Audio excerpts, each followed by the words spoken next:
Bir adam bilen ayalın ortasında jencil tapılsa, ayal dava etse, erinin üstüne sen bana talak verdin diyeyim. Eğer o sayınım talak verilliginden dense, inkar etse. O adamın ayalına talak verilligine şahiden bulmasa, iki erkek şahit, hatta akal ya bir erkek iki ayal şahiden bulmasa, hiçbir eşten adamın bulmasa, eşten şahitlerin bulmadık bilasında o bilen talak vaki bolun yok.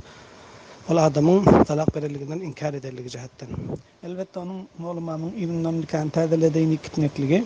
Bu fakat talak verilligine karine bolun yok.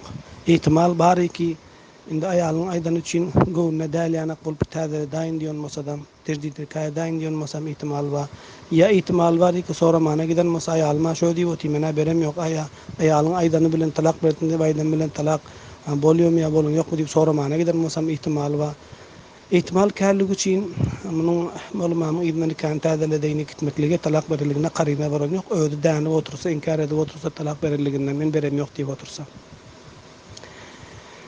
Hemçunani ki elfaz kinayilarda ta ki erin özü talak ne niyet etmese talak vaki bolan yok. Çünkü elfaz kinayilarda ihtimalken bir adam ayalına elfaz kinayini istimal eden olsa bar gözüm görmesin enen kagit atan kagit diyen pillasında ihtimal kârligi için ta ki talakını niyet etmese vaki bolan yoktu.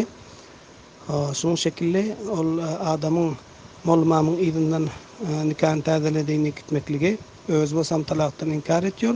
Ama malumamın izinden musayim ya bir mollanın izinden nikahın tazilediğini gitmekligi başka da managa ihtimal balığı için talak vaki bolan yok. Elbette şunçalık bar şol adamın ayali öde kulağı bilen iştenmese erinin talak verilligine, üç talak verilligine kulağı bilen iştenmese talak mugallada boluyor. Ayalının izninde. Ayal kudret vermelde erine, vatiyet mana kudret vermelde her kanca bolasa öden şondan halas etjek bolmaly.